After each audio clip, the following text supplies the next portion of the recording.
basadas en clima, pues para no extendernos mucho, una amplia producción científica y también amplísima formación de recursos humanos. Muy bien, bueno, dejamos al doctor Magaña. Gracias. ¿Cómo le hago para ver la presentación? A la presentación, ahí está. Ahí está, entonces les voy diciendo que la que sigue. ¿O yo paso ahí? Sí. Ah, ya, ahí está. Sí.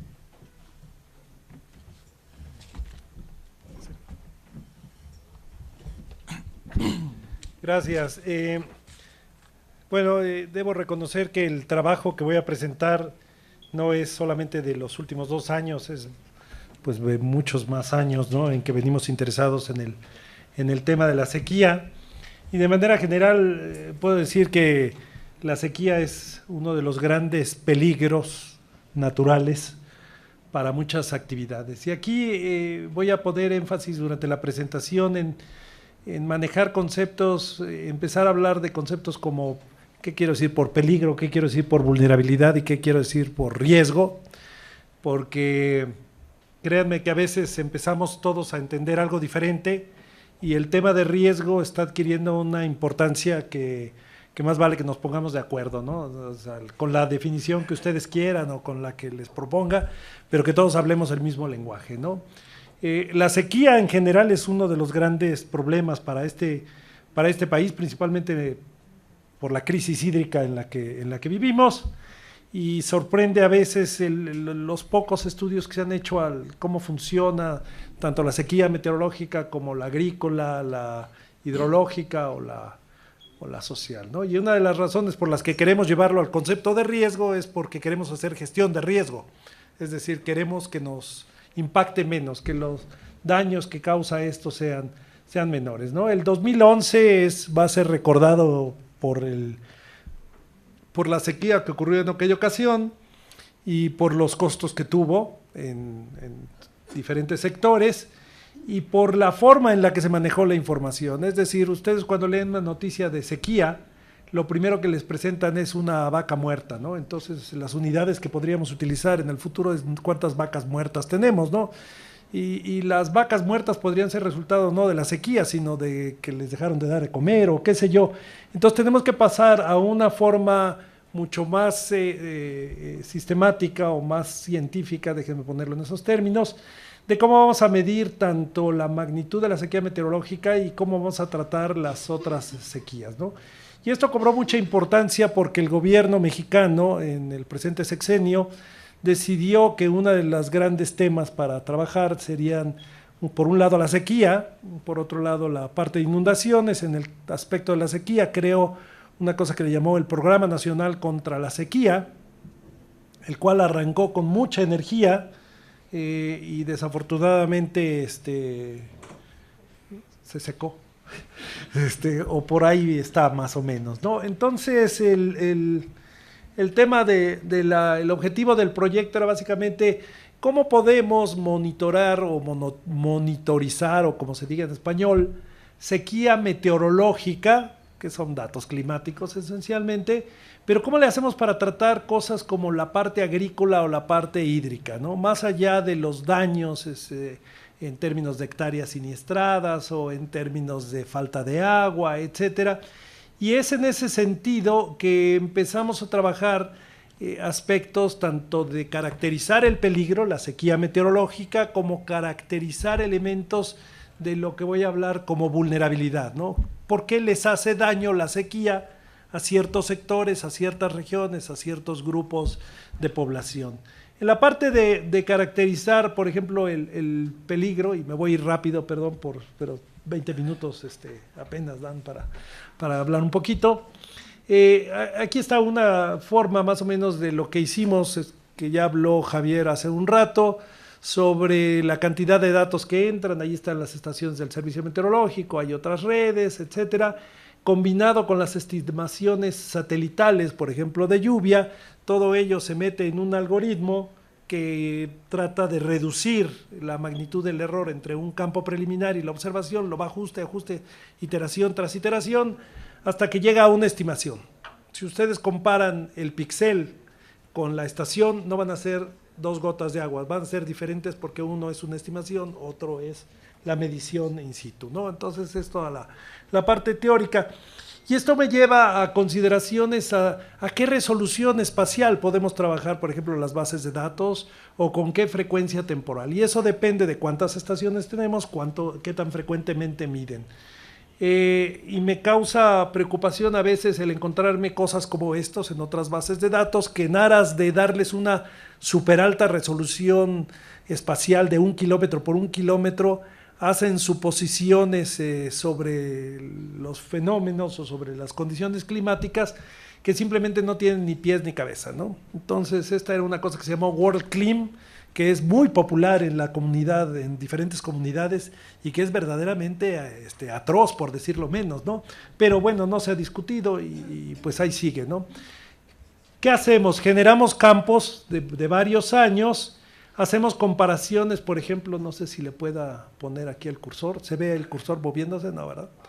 Ahí hay unas series como del ciclo anual donde comparamos lo que dice la estación que está en ese píxel, donde dice lo que dice la base de datos de nosotros, otra base de datos de uso común, y podría poner muchas y muchas más para ver en diferentes regiones del país qué es lo que dan, ¿no? Lo interesante de todo ello es que nos permite hacer manejo de esos datos una vez que están en malla y hacer cálculos de indicadores de la sequía meteorológica. Uno de los más populares es el índice estandarizado de precipitación, que tiene diferentes plazos, no voy a entrar mucho en los detalles, pero que básicamente refleja, como se ve en la imagen de abajo, en las zonas que están en color café, que hay un déficit en términos de desviaciones estándar de la precipitación, y en los tonos verdes para arriba, ¿no? O sea, más de lo que normalmente llueva.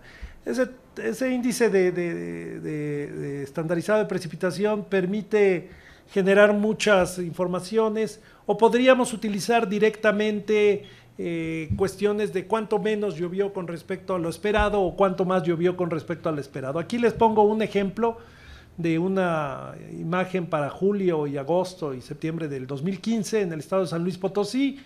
Ahí se refleja que en ese año hubo en julio una anomalía negativa, después pasa positiva, luego vuelve a regresar negativa y dicen, bueno, y todo ello nos va dando una idea de la dinámica mensual, ¿no? Pero podríamos tener la dinámica diaria si quisiéramos, ¿no? De la parte de las lluvias, y eso combinado con datos de temperatura, por ejemplo, se puede transformar en estimaciones de humedad de suelo, estimaciones que yo quiero suponer están bien, y perdón por esa manera de ponerlo, pero es que no hay medidores de humedad de suelo enterrados en este territorio, ¿no? Algunas estaciones que pone la Comisión Nacional de Áreas Naturales Protegidas, algunas estaciones se les hizo la recomendación de que incluyeran un medidor de humedad de suelo como algo muy importante, pero son puntos espaciados de manera muy grande. Pero entonces, ¿qué nos dice que esas estimaciones de anomalías, por ejemplo, en la humedad de suelo están bien? Pues uno puede revisar en términos del impacto que tiene en la vegetación y compararlo, por ejemplo, con anomalías de NDVI. NDVI tiene mucha más resolución espacial, pero en principio debe coincidir con lo que los datos meteorológicos o climáticos están representando, con un cierto desfase, ¿no? Todo ello tiene que considerarse porque no inmediatamente la planta, en cuanto deja de llover, pues, no, tienen una cierta inercia ahí, ¿no? Entonces se construyeron todas estas bases de datos. La resolución de 3 bases de datos, una que construimos desde principios de siglo hasta la fecha, del siglo XX para ser más precisos, tiene baja resolución espacial porque en ese entonces había pocas estaciones. Después se hizo una de 1950 a la fecha que tiene un poco más de resolución espacial, y luego se ha hecho una de 1979 a la fecha que tiene mucho más resolución espacial porque ya entran muchas más estaciones. Entonces, pues no se puede tener todo al mismo tiempo, ¿no? Y las hemos utilizado para diferentes fines y parecen ser coherentes con lo que se quiere, ¿no? Sobre todo a la hora de estudiar procesos, que es la parte que a mí en lo particular me interesa, de qué domina o qué modula la sequía en este país, sea una sequía de corto plazo, en términos meteorológicos, o una sequía de largo plazo, ¿no? Y ahí entran directamente cosas que sabíamos desde hace un rato, que tienen que ver con el Niño, por ejemplo, en un modulador de sequía o generador de sequía interanual, ¿no? Ahí están anomalías de precipitación para promedios de años el Niño, no quiere decir que todos los niños signifiquen sequía, pero las probabilidades aumentan, o las condiciones relacionadas con la niña, o zonas donde el niño y la niña no le hacen ni cosquillas a la precipitación, ¿no? De la misma forma, hemos estudiado con esos datos sequías mucho más prolongadas. ¿Qué quiero decir por prolongadas? Que duran más de un año.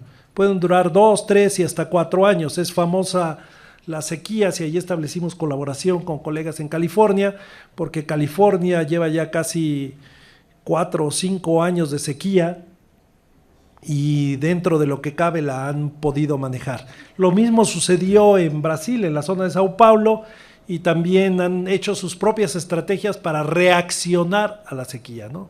México durante la sequía reaccionó a la sequía, y hablo con énfasis en la palabra reaccionar porque no hemos hecho mucha prevención, ¿no? Y entonces hay características dinámicas entre que si el sur está húmedo, el norte va a estar más seco y viceversa, ¿no? En escalas de ese tipo. El Servicio Meteorológico Nacional presenta un monitor de sequía que lleva corriendo desde hace bastantes años, en el cual combina cuestiones como el SPI, pero saca conclusiones sobre los impactos que la sequía puede tener. Por ejemplo, en ese mapa que presento del 2011, esa sequía famosa, le agrega símbolos como S y como L, que indican que si son de short duración o de long duración, ¿no? Más o menos. Y esto tiene que ver con el tipo de impactos, sea por ejemplo en agricultura, en pastizales, o sean incluso de tipo de escasez de agua ya a otro nivel, ¿no? Y ahí es donde a mí me saltó el que no podríamos hacer eso a menos, sobre los impactos, a menos que conozcamos cuál es la vulnerabilidad. O sea, hablar que la sequía per se va a generar una sequía agrícola no es tan directo como podría parecer.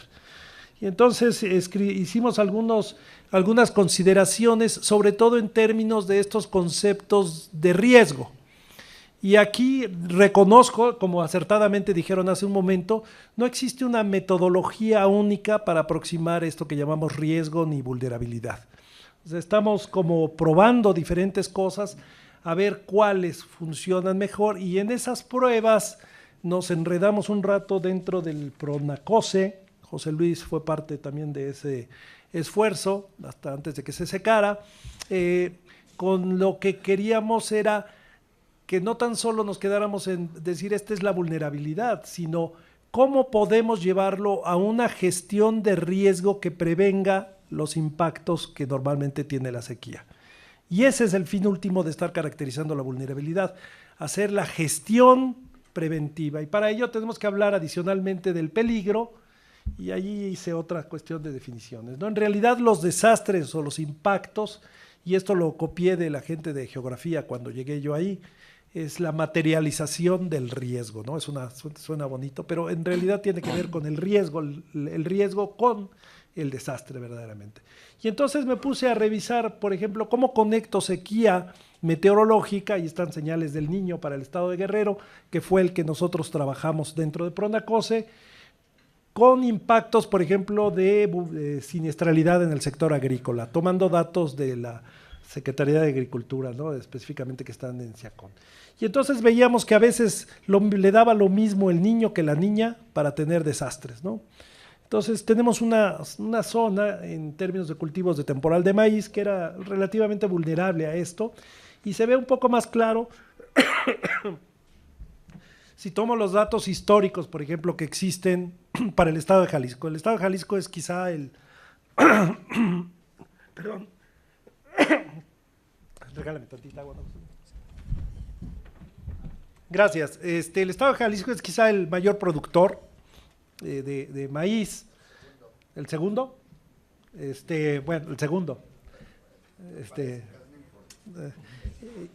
Pero lo que ustedes ven con la línea azul es que la productividad en términos, por ejemplo, temporal y riego para primavera, verano, va sistemáticamente para arriba, ¿no? Lo cual impresiona.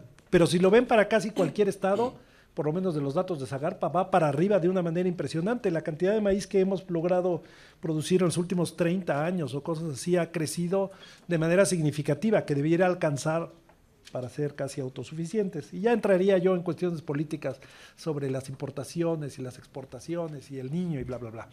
Pero dentro de eso, por ejemplo, la línea roja que está ahí abajo delgada, marcada, son la parte de siniestralidad cuya escala está al lado derecho, ¿no? Y entonces lo que pueden ver es que las barras esas como café que corresponden a los episodios de sequía, no todos corresponden a la N roja del niño o de otras cosas, ¿no?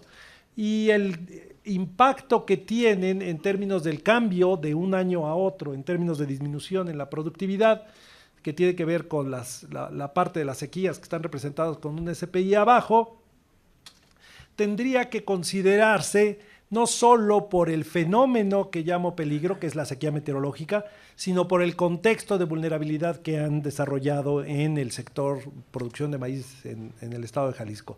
La conclusión a la que uno llega es que esa vulnerabilidad está determinada en buena medida por los apoyos económicos que le den al campo.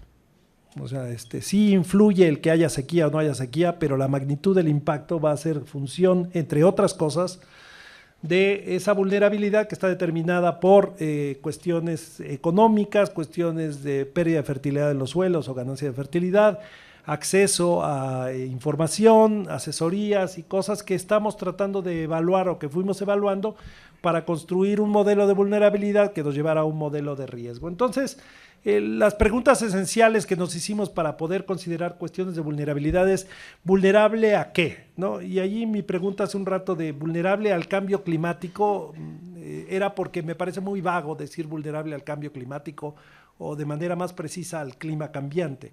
Es vulnerable al aumento de la temperatura, a un ciclo hidrológico más intenso, a vientos más fuertes, ¿a qué? Porque no es lo mismo ser vulnerable a una cosa que la otra. La otra es definir el dominio, ahí lo trabajaban bastante bien en términos de utilizar las AGEPs, por ejemplo.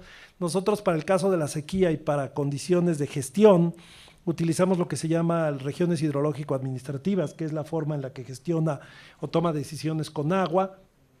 Entonces decidimos utilizar ese dominio porque de cualquier forma las sequías son grandes, o sea, no es la sequía en el patio de mi casa, ¿no? Es la sequía muy, muy grande. Y la pregunta clave, que es donde realmente radica el conocimiento de lo que uno está trabajando es ¿y por qué soy vulnerable? ¿No? ¿Qué factor es el que influye?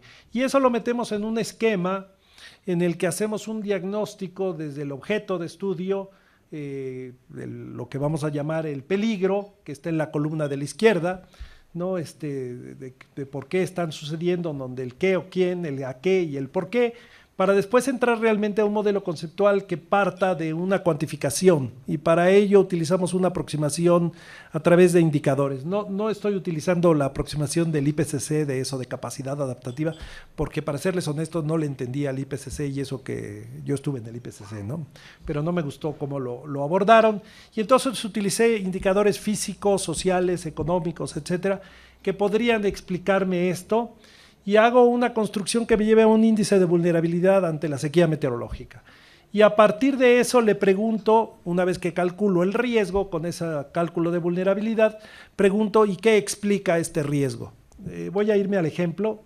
Este es, por ejemplo, lluvia, la barra azul es la lluvia de verano, la roja es la de junio solamente, y abajo está, por un lado, la siniestralidad y por otro lado la productividad de maíz de temporal en el estado de Oaxaca para el ciclo primavera-verano. Oaxaca no es uno de los grandes productores, pero es un muy buen ejemplo para que expliquen lo que quiero decir por esto.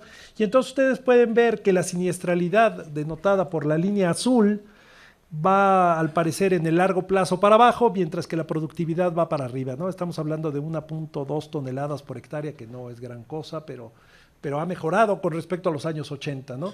Cuando le tratamos de dar una explicación, vean, por ejemplo, la sequía en 1982, que es la barra mucho más corta que todas las demás, genera muy alta siniestralidad del orden del 50% y una productividad bajísima, ¿no? De 700 kilos por hectárea. Sin embargo, cuando me voy al 94, que parece ser una sequía incluso mucho más fuerte, pues la siniestralidad no es tan alta y la productividad es mucho mayor. Y entonces uno puede decir, ¿por qué? Si hubo sequía. Cuando uno trata de construir un modelo, le metimos indicadores que tenían que ver, entre otras cosas, con el apoyo económico, la edad de los agricultores, No metimos muchos factores porque no podíamos hacerlos en el tiempo entre 1980 y el 2012 o 2014, por ejemplo. O sea, si agarramos muchos indicadores, construir eso en el tiempo para darle el carácter dinámico a la vulnerabilidad resulta bastante complicado.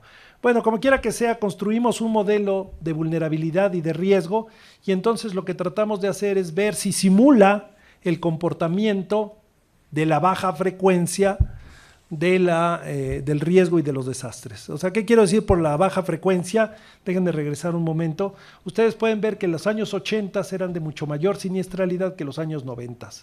O la productividad era más baja en los 80 que en los 90. ¿Qué cambió de los 80 a los 90?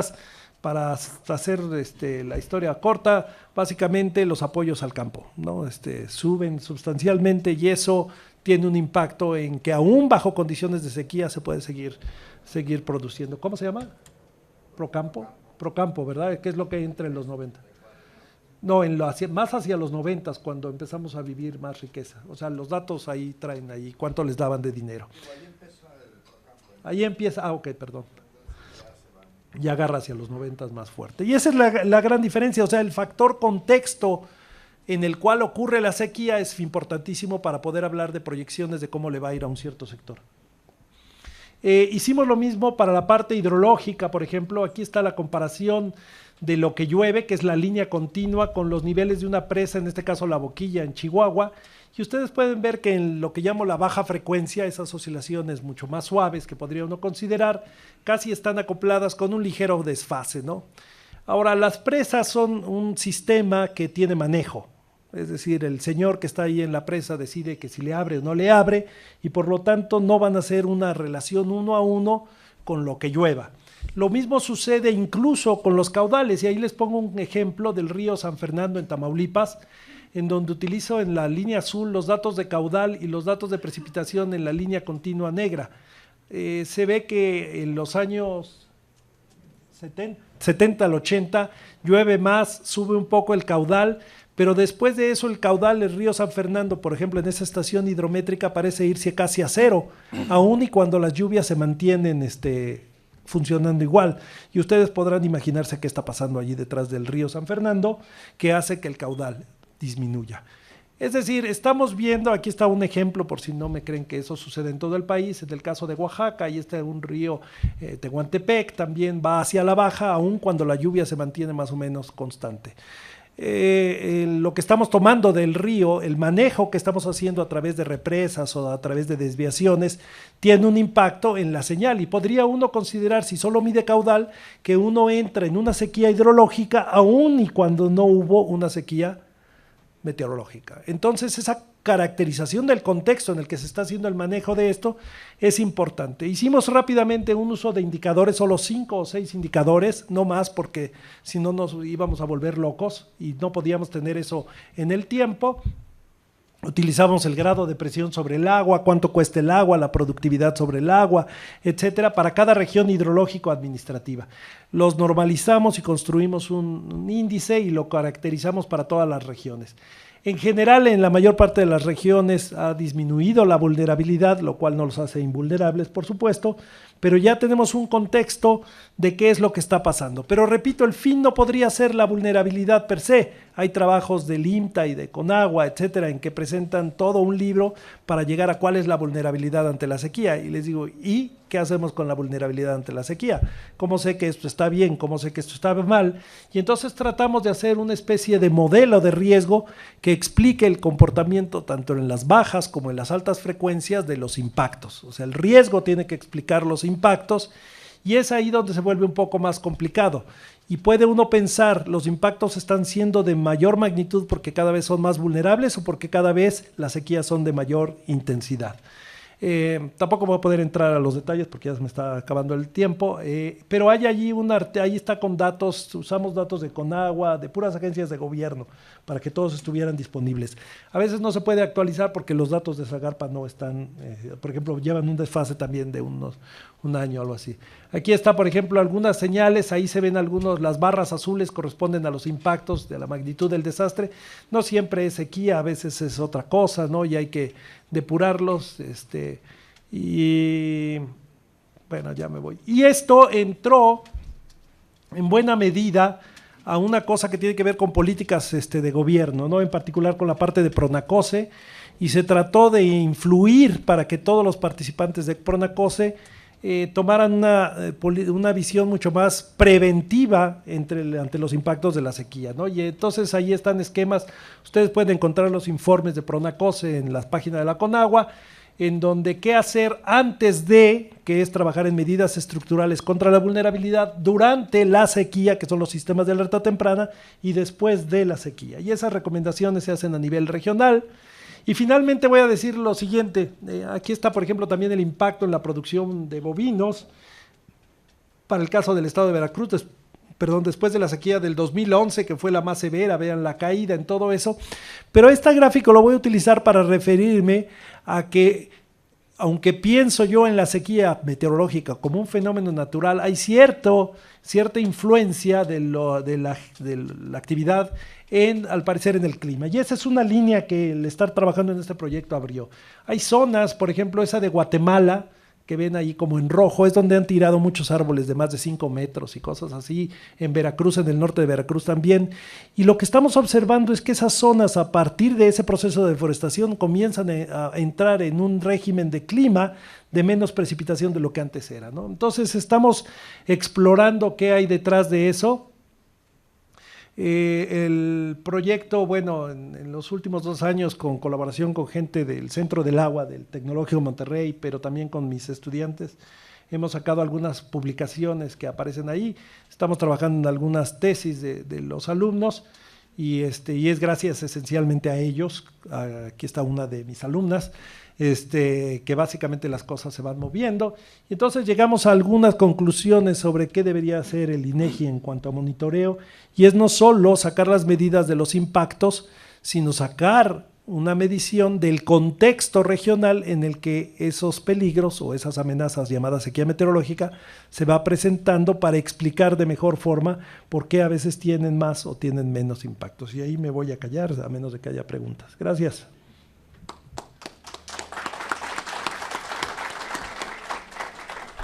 Bien, muchas gracias, doctor Magán. Buenas tardes. Muchas felicidades.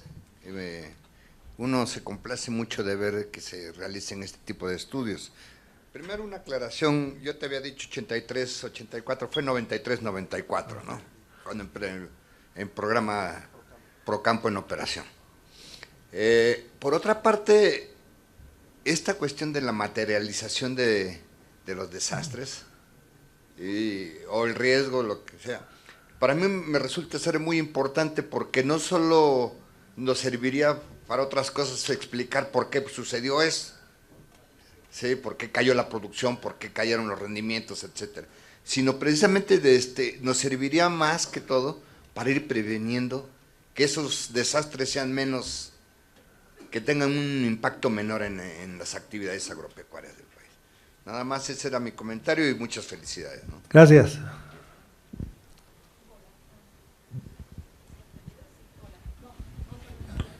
Hola, Carmen Maganda del INECOL.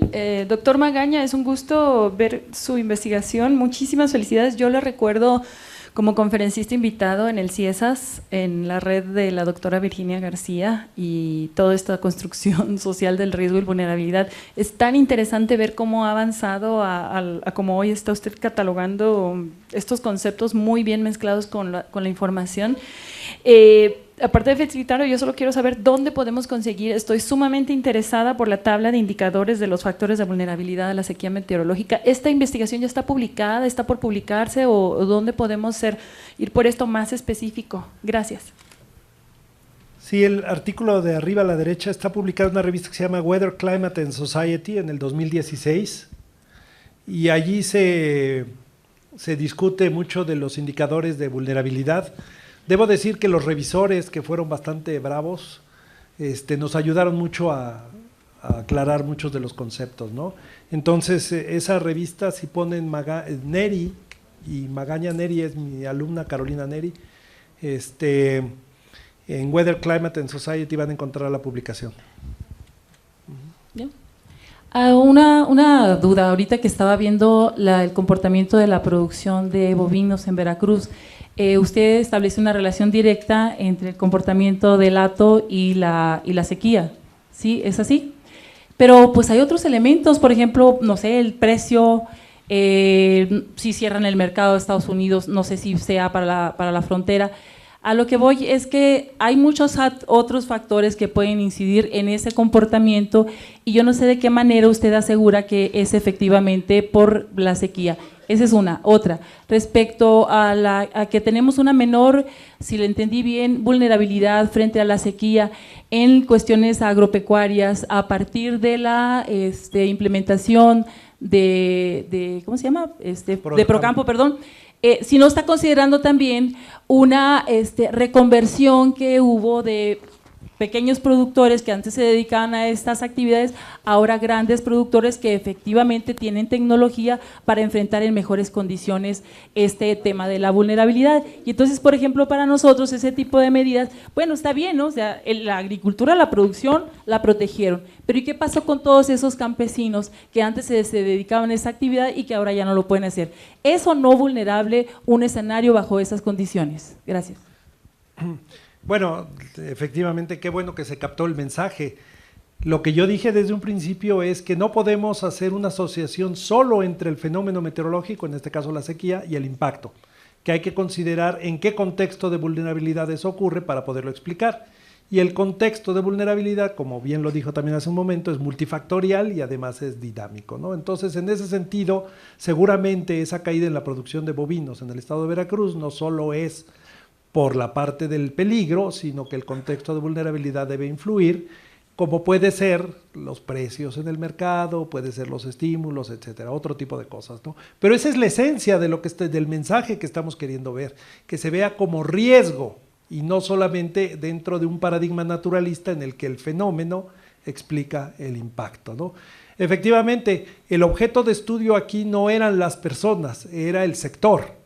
¿Sí? Y por eso no he hecho referencia a qué pasó con ellos. Yo sé que para las ciencias sociales puede ser muy importante ver qué pasó con las personas, pero sería motivo de enfocar el estudio desde otra perspectiva, ¿no? Los factores de vulnerabilidad podrían ser muy diferentes a los que estamos considerando en este momento.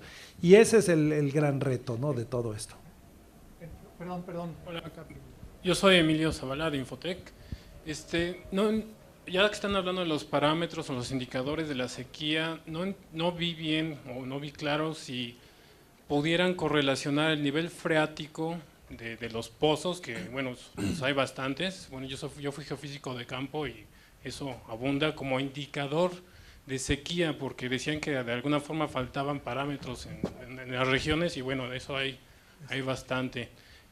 Bueno, ya mencionaron que luego es complicado integrar tanta variedad de datos y además, en dado caso que ya identificaron que va a haber sequía de alguna forma, ¿cómo la van a remediar? ¿Qué acciones se toman?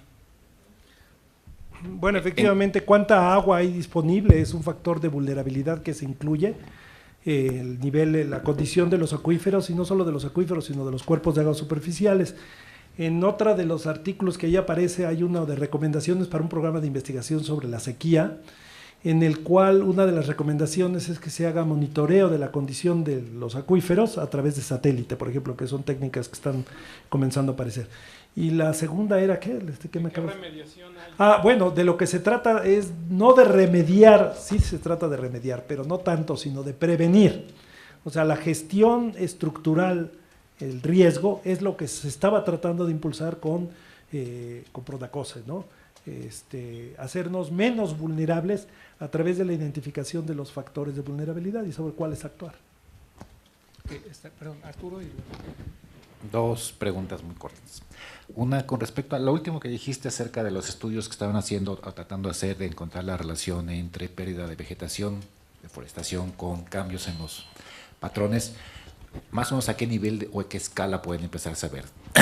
Puede ser, no sé, empieza a verse a nivel, esa correlación puede ser de 1 kilómetro cuadrado, tienen que ser extensiones muy grandes. ¿Cómo han encontrado esa correlación? Porque me parece que es un tema muy importante.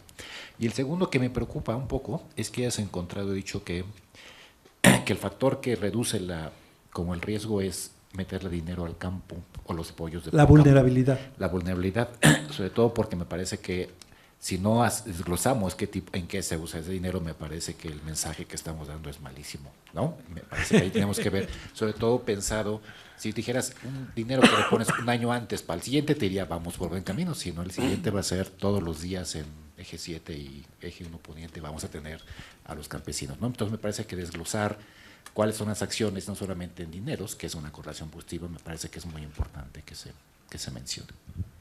Bueno, en el primer caso es a nivel de lo que llevamos hecho y de los que hemos identificado, es a nivel como de subcuenca, ¿no? Por ejemplo, en la parte de Pánuco, ¿no? La parte norte de Veracruz. El caso más extremo que hemos encontrado de ese tipo de señal regional es en Guatemala, ¿no? En Guatemala, solo para comentarles, después de la caída del régimen militar, y esta es una suposición mía, seguramente se abre mucho más la actividad a cosas de agricultura, etcétera, y el nivel de la tasa de deforestación que se encuentra en Guatemala es impresionante, lo que se ve por el satélite, y exactamente a partir de eso empieza a reducirse. Ahora, lo que uno, no solo basta con que uno encuentre cosas que esto pasó y estoy viendo al mismo tiempo que esto sucede, sino que estamos entrando verdaderamente a la parte de procesos para entender por qué la deforestación podría llevar a menos lluvia, porque puede suceder exactamente lo opuesto, que con deforestación llueva más, ¿no? Entonces es un problema bastante complicado en el cual tienes dos atractores. En la parte, tienes toda la razón, en la parte de mi interpretación de los factores de vulnerabilidad, ¿no? Cuando hablo de los apoyos económicos que se dan al campo y como un factor de reducción de vulnerabilidad, podría uno pensar que eso lleva a muchas complicaciones, ¿no? De manera muy simple, lo que traté de encontrar es ese factor modulador de baja frecuencia. Yo creo que sí se debe revisar con mucho más cuidado los aspectos económicos de esta modulación que la parte económica tiene en la productividad, sobre todo de temporal, para ver cómo se maneja, ¿no? Una cosa es que uno pueda modelar riesgo y otra es que de allí surjan directamente las políticas económicas en el campo, ¿no? Reconozco que me pasé, ¿no? En conexión con lo que dice aquí nuestro compañero geofísico, tuve oportunidad de participar en un proyecto el año pasado en la Costa Chica de Guerrero, en el que efectivamente la vulnerabilidad la estuvimos midiendo en términos de la sequía hidrológica, en cuánto se había deprimido el nivel freático. Para que se den una idea, hicimos una pequeña nube de como unos 70 y tantos puntos, lugares en los que el nivel freático se encontraba hace 15 años en 1 metro, ahorita a 9 metros no había agua. Y bueno, una pregunta, ¿están conectados con el proyecto de la Universidad de Davis para evaluación de sequías a nivel mundial? No, incluso ni lo conozco. Visitamos California como parte de ir a explorar cómo estaba la situación frente a la sequía y visitamos a la gente de Stanford, ¿no? Y empezamos a explorar cuestiones que tienen que ver con cómo generar agua, que no sea necesariamente el agua de lluvia, ¿no? Y eso es porque nos surgió un interés de cómo podemos cosechar agua de la atmósfera, ¿no? Existen ya las tecnologías con energías renovables para estarle sacando el agua a la atmósfera, así como el tío Owen de la Guerra de las Galaxias, para aquellos que hayan visto el episodio 3 o 4, no sé. Y efectivamente las tecnologías existen y yo creo que se van a volver poco a poco más populares las nuevas opciones de oferta de agua. Por ejemplo, en Stanford una de las cosas que estaban considerando para reusar agua era cómo de las mismas aguas grises podían sacar energía y tratar el agua, ¿no? Casi todo autocontenido. Pero les interesa más el plan de negocios que el plan mexicano, entonces hasta ahí se acabó nuestra colaboración con ellos, pero seguimos trabajando, por ejemplo, con el TEC de Monterrey, que también les interesan los negocios, pero más a nuestro nivel, ¿no? Pero tiene toda la razón, ¿no? Habría que ver qué cosas. California es el ejemplo más dramático de reducción o de disminución o de profundización de los niveles del manto freático, ¿no? A partir de esta sequía, ¿no? El tiempo que van a tardar en recuperar eso va a ser largo. Y de intrusión salina también. Problemas como ese, ¿no? Araceli. Hola, a ver, sí está prendido, ¿no? Bueno, fíjate que ese es el error que yo veo que incurrimos cuando trabajamos de manera separada y muy especializada en nuestras disciplinas. Yo soy economista y podría haber visto en términos de la vulnerabilidad solo las cuestiones de rendimiento, de pérdida del rendimiento agrícola en el Valle del Yaqui, por ejemplo, en Sonora, ¿no? Y hubiera concluido que a lo mejor, pues sí, han sido vulnerables seguramente a este tipo de factores. Yo creo que la primera situación ahí es tratar de darle un enfoque interdisciplinario y es necesario porque particularmente siempre se trata de las personas y de las personas en su relación con estos factores climáticos, con las cuestiones ambientales, ¿no? Siempre al final se trata de personas, ¿no? Si estudias vulnerabilidad. Y bueno, la otra nomás observación, si nos basamos en el efecto que pueda tener Procampo, Mari Carmen ya lo señalaba, bueno, tendrías que ver también la distribución. Yo hice un estudio en Sonora, por ejemplo, en donde el recurso de Procampo se lo llevan los grandes productores, así como el de Progan. Entonces las personas que viven en los lugares que están más expuestos, por ejemplo, a una situación de sequía, que es bien común en Sonora, porque además somos Aridoamérica, y a veces se nos olvida nuestras limitantes como humanos. Bueno, pues perdemos de vista cuál es el objetivo finalmente, ¿no? O sea, el proponer este tipo de estrategias basadas en que, bueno, a lo mejor si le inviertes más lana al campo puedes superar vulnerabilidad, pero resulta que esa lana se la están llevando los que siempre se la llevan además y no estás resolviendo absolutamente nada. Aquí también son problemas de redistribución de esos recursos que sobran en el país, sobran. Todo el tiempo estamos hablando de recursos escasos, lo que pasa es que están pésimamente invertidos y pésimamente distribuidos, ¿no? Entonces, creo que ese tipo de cuestiones al menos es posible intentar resolverlas cuando tienes un equipo interdisciplinario. No te imaginas las discusiones que tuvimos para llegar a un concepto de vulnerabilidad. Por supuesto que pasamos por la parte de los especialistas en análisis espacial que estaban muy pegados a este tipo de construcción de índices, algoritmos fabulosos y etcétera. Pero bueno, tuvieron que echarse un round también con nosotros para negociar y nosotros aprender mucho también de ellos, de las cuestiones físicas, ¿no? Entonces yo creo que hoy más que nunca una visión interdisciplinaria es necesaria en el abordaje de los problemas como la vulnerabilidad. Te hago la aclaración que así es como trabajo. Quizá no lo mencioné, pero te hago la aclaración que trabajo con economistas ambientales, con ecólogos, con politólogos, con biólogos. El equipo con el que trabajo es mucho más de lo que se ve aquí y que no puedo reflejar en este sentido. Si te fijas, los datos que yo presento son a nivel estatal, porque eso es lo que puedo explicar. En modelación uno trata de explicar primero lo más grueso y luego poco a poco va llegando uno a los detalles. A nivel estatal yo no puedo diferenciar ese tipo de productores unos de otros. Sé que al final de cuentas es la parte importante, como tú lo dices, pero el reflejo de poder empezar a poder modelar la producción estatal creo que ya es un avance. Mi objetivo no es el otro que tú dices, o sea, podríamos tratar de resolver todos los problemas de este país con un proyecto de 2 años de INEGI CONACYT, lo cual me parece imposible. Entonces mejor entiendo un poquito desde mi perspectiva en colaboración con todas las otras disciplinas y tratamos de irle avanzando, ¿no? Un poco. Sí, ya, creo que… Ya. ¿Para cuándo va a estar esta metodología lista para verla, para consultarla, para conocerla mejor? Bueno, si la quieren conocer mejor, está descrita en el artículo. Y si quieren todavía más, pues cuando les pase el informe y las cosas al INEGI. Yo creo que pronto.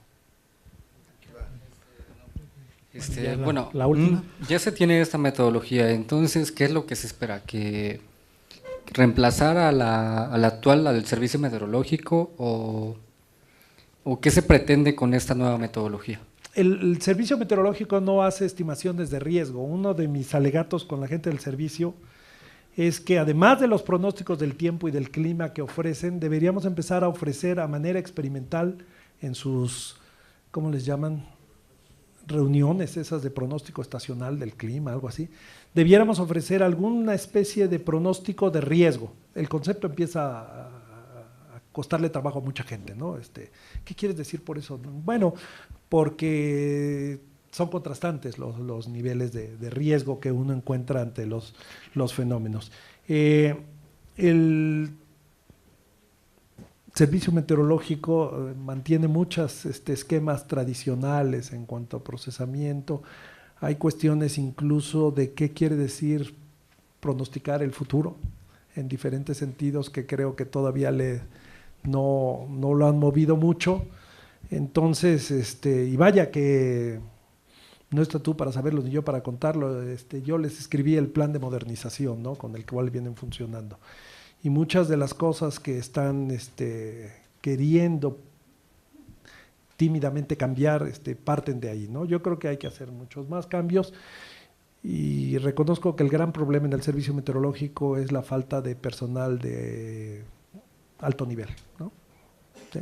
Entonces, no sé cómo contestar a tu pregunta, ¿no? Siempre acabo ahí en un conflicto con los del servicio. De acuerdo. Muy bien, pues muchas gracias a todos por las preguntas, el interés.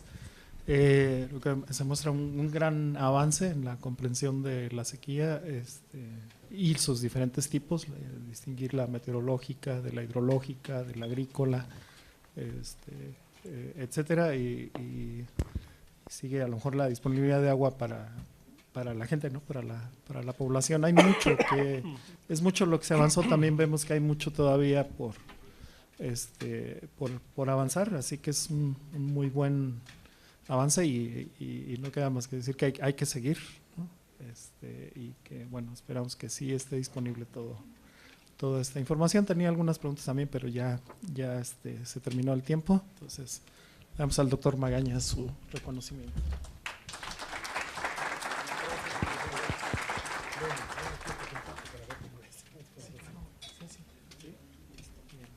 Creo que sigue comida.